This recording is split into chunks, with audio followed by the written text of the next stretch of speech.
दोस्तों, आज हम जिस फिल्म की कहानी आपको बताने जा रहा हूं वह फिल्म है अ थर्सडे, जिसे निर्देशित किया है बेहजाद खंबाता ने।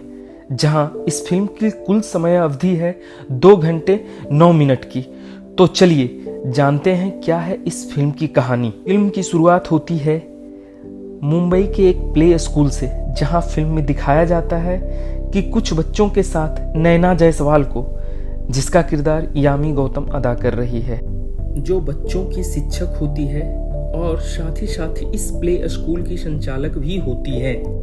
इसी प्ले स्कूल में एक बच्ची का जन्म दिवस होता है जिसका नाम निहारिका होता है। जहां नैना निहारिका की माँ से बात करती है और कहती है, मैंने केक और सैंडविच ऑर्डर कर दिए हैं, बस इसे लाने हेतु अपने ड्राइवर को भेज दे। तथा प्ले स्कूल में इन सभी बच्चों की देखरेख हेतु सावित्री ताई होती है, जो कि इन बच्चों का ध्यान रखती है। आगे फिल्म में दिखाया जाता है कि सावित्री ताई किसी काम से बाहर जाती है। इसी बीच फिल्म में एक नए किरदार का आगमन होता है, जो कि नैना जायसवाल के मंगेतर का होता है, जिसका नाम रोहित मनचंदानी होता है। तथा नैना प्ले स्कूल इसी के घर में चला रही होती है, जो कि पेशे से एक वकील होता है। और फिर वह ऑफिस के लिए निकल जाता है। अब यहाँ कहानी यू टर्न लेती है, जहाँ फिल्म में दिखाया जाता है कि Naina Jaiswal Colaba police station phone लगाती है और कहती है कि मैंने 16 बच्चे को कैद कर लिया है तथा मेरी कुछ डिमांड है। यहाँ फिल्म एक अलग लेवल पर चली जाती है और फिल्म में दिखाया जाता है कि ड्राइवर केक और अन्य सामान लेकर प्ले स्कूल आता है। जहाँ वह सामान रख रहा होता है, तभी उसकी नज़र बंदूक पर पड़ती है, जो कि नैना जायसवाल के पास होता है। अब वह डर कर भागने की कोशिश करने लगता है, तभी नैना अपनी बंदूक को दिखाकर उसे कुर्सी से बांध देती है। इसी दौरान घर में कुछ काम हेतु सावित्री ताई वापस आ जाती है, जहां वह भी नैना का शिकार बन जाती है और नैना उसे भी घर में बंदी बना लेती है। वहीं दूसरी तरफ नैना ने बच्चों को दूसरे कमरे में कार्टून्स देखने में लगा दिया था, जहां बच्चे आराम से कार्टून देख रहे थे। अब कोलाबा पुलिस स्टेशन से एक पुलिस वाला सही बात का पता लगाने हेतु वह प्ले स्कूल आता है। तभी पुलिस वाले को लगता है कि उसके साथ किसी ने घटिया मजाक किया हुआ है, तथा अब वह वापस जाने लगता है, जहां एक सीनियर पुलिस ऑफिसर आती है जिसका नाम कैथी होता है, जिसका किरदार नेहा धूपिया अदा कर रही होती है। तभी प्ले स्कूल से गोली चलने की आवाज आती है। तब पुलिस को एहसास होता है कि यहाँ कोई प्रैंक कॉल नहीं था, सच में यहाँ 16 बच्चों को बंदी बना लिया गया है। फिर क्या था, कुछ ही पलों में मीडिया, पुलिस फोर्सेस और बच्चों के माता पिता प्ले स्कूल के बाहर जमा हो गए। एक तरफ बच्चे के माता पिता रोए जा रहे थे, वहीं दूसरी तरफ पुलिस नैना को फोन लगाती है तथा उसके डिमांड को जानने की कोशिश करती है। फिर नैना का जवाब आता है कि उसे जावेद खान से बात करनी है, जो कि वह एक बहादुर पुलिस वाला होता है, जिसका किरदार अतुल कुलकर्णी अदा कर रहे होते हैं। उसी वक्त कैथी जावेद खान को फोन लगाती है और उसे घटना स्थल पर बुलाती है। जावेद खान अगले ही पल घटना स्थल पर पहुंच जाता है तथा नैना जायसवाल से बातचीत शुरू होती है। तभी नैना ने अपना पहला शर्त जावेद खान के सामने रखती है कि उसे 5 करोड़ रुपए चाहिए, तब वह एक बच्चे को रिहा करेगी और अगर डिमांड पूरी नहीं हुई तो वह एक एक बच्चे को मारना शुरू करेगी। तथा वह साथ ही साथ वह इसका एक वीडियो बनाकर सोशल मीडिया पर डाल देती थी, जिससे सारी बातें लोगों तक आसानी से पहुंच जाती थी। तभी कैथी ने कमांडो को बुला लेती है और प्ले स्कूल का ब्लूप्रिंट भी मंगवाती है और कमांडो के कैप्टन को अंदर जाने का आदेश देती है। कमांडो अंदर जाने की कोशिश करते हैं, लेकिन नैना भी जवाबी फायरिंग करती है, लेकिन बच्चे अंदर होने की वजह से कमांडो को वापस बाहर आना पड़ता है।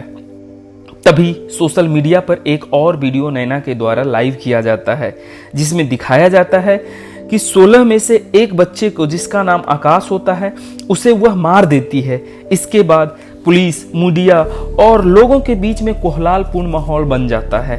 कैथी के इस बेवकूफ़ी भरी कदम के लिए उसे वहां से हटा दिया जाता है तथा उसे इस केस पे ग्राउंड लेवल का काम दिया जाता है। अब दोबारा जावेद खान नैना को फोन लगाता है और कहता है, एक बच्चे को छोड़ दो, तुम्हारी पहली डिमांड 5 करोड़ तुम्हारे खाते में जमा कर दिए गए हैं। अब नैना अपना दूसरा डिमांड जावेद खान के सामने रखती है, जहां वह 2 नाम लेती है, राकेश माथुर, चरण कुमार, जो कि दोनों एक ही स्कूल में काम करते थे। उसे वह अपने पास लाने की इच्छा जाहिर करती है। तभी जावेद खान झल्लाकर कहता है कि पूरी डिमांड एक साथ क्यों नहीं बता देती हो। तब नैना कहती है, मुझे प्रधानमंत्री से बात करनी है, जो कि किसी काम से मुंबई शहर में आए हुए थे। थोड़ी देर ही बाद प्रधानमंत्री और नैना के बीच बातचीत होती है, जहां नैना कहती है, मैं 2 बच्चों को छोड़ रही हूं। अगर आप चाहते हैं कि मैं इन सारे बच्चों को छोड़ दूं, तो आपको हमारे सामने आकर आमने सामने बातचीत करनी होगी। इसके बाद पीएमओ सेक्रेटरीट का फोन जावेद खान को आता है कि पीएम नैना जायसवाल से कोई बातचीत करने के लिए वहां उसके सामने नहीं आएगी। अब जावेद खान नैना को फोन कर यह समझाता है कि प्रधानमंत्री उससे मिलने नहीं आ सकती है। इसी बीच पुलिस राकेश माथुर को पकड़ लेती है, लेकिन चरण कुमार अभी भी पुलिस के पकड़ से दूर था। कैथी नैना के घर की तलाशी ले रही होती है, जहां पता चलता है कि नैना एंटी डिप्रेशन पिल ले रही होती है, और वहां यह भी पता चलता है कि उसका डॉक्टर कौन है। और कैथी डॉक्टर से जाकर मुलाकात करती है, जहां उसे एक अजीब बात सुनने को मिलती है कि नैना का कुछ साल पहले बलात्कार हुआ था। इधर दूसरी तरफ नैना सोशल मीडिया पर लाइव होती है और कहती है कि पीएम ने मुझसे मिलने को मना कर दिया है। अगर बच्चे के साथ कुछ भी गलत हुआ तो इसके जिम्मेदार केवल पीएम होंगी। इसके उपरांत पीएम अपने सेक्रेटरी पर भड़कती है और कहती है कि यह फैसला किससे पूछकर लिया गया है, किससे मिलना है, किससे नहीं मिलना है, यह मैं डिसाइड करूंगी, ना कि तुम। और पीएम कहती है कि मैं नैना से मिलने जाऊंगी, क्योंकि यहाँ बच्चे की जिंदगी का सवाल है। वहीं पुलिस की कोशिश के उपरांत नैना की मां को जावेद खान के सामने लाया जाता है। तभी जावेद खान नैना की मां से पूछताछ करता है। तब नैना की मां कहती है कि इन सभी घटनाएं जो घट रही है, इसके कहीं न कहीं आप जिम्मेदार हैं जावेद खान। जरा आप अपने बीते समय को याद कीजिए। नैना बलात्कार केस, जहां नैना के पिता इस सदमे को बर्दाश्त नहीं कर पाए और आप बड़ी केस और मेडल के चक्कर में नैना को इंसाफ नहीं दिला सके। अब जावेद खान को अपने किए पर पछतावा हो रहा था। इसी बीच वहां प्रधानमंत्री का आगमन होता है और जावेद खान सारी घटना प्रधानमंत्री को बताता है। तभी प्रधानमंत्री नैना से फोन पर बातचीत करती है और कहती है, माना कि तुम्हारे साथ बहुत गलती हुई है, बहुत नाइंसाफी हुई है, लेकिन तुमने भी एक बच्चे की जान ले ली है। तब नैना कहती है कि नहीं पीएम मैडम, जिसमें मैंने गोली चलाई है वह नकली था, आकाश अभी भी जिंदा है।